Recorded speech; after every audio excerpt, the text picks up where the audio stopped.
My name is Elena Conti. I'm a director at the Max-Planck-Institut of Biochemistry in Munich. I am interested in messenger RNA and how cells discriminate between messenger RNAs that are correct versus messenger RNAs that are faulty, and how the cell uses molecular machines to recognize them and deal with them.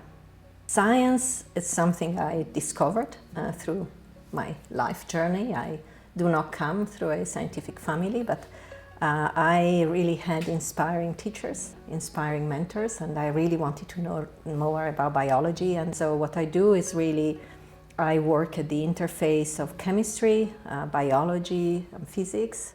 I love to discover the unknown. I love to look at this invisible machine and understand how they are built and understand what goes wrong when there are problems.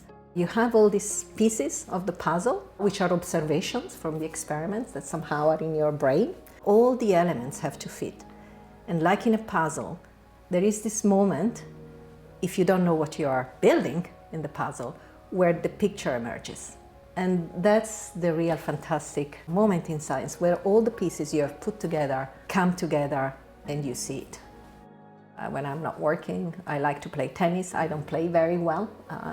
My daughter always wins against me. I like to walk in my favorite park and just observe nature. And often in these times, when you're not really working on the computer, your brain is still working, the pieces of the puzzle are still there.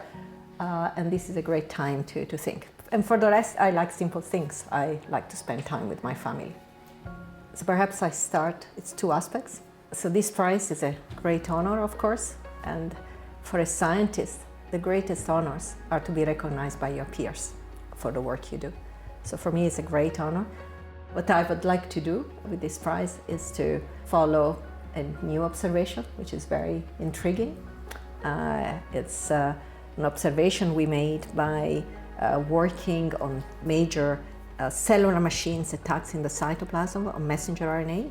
And we have been looking at this machine for a while, but there was one hotspot mutations of disease mutations in one of these super killer proteins that we didn't understand what it could be doing.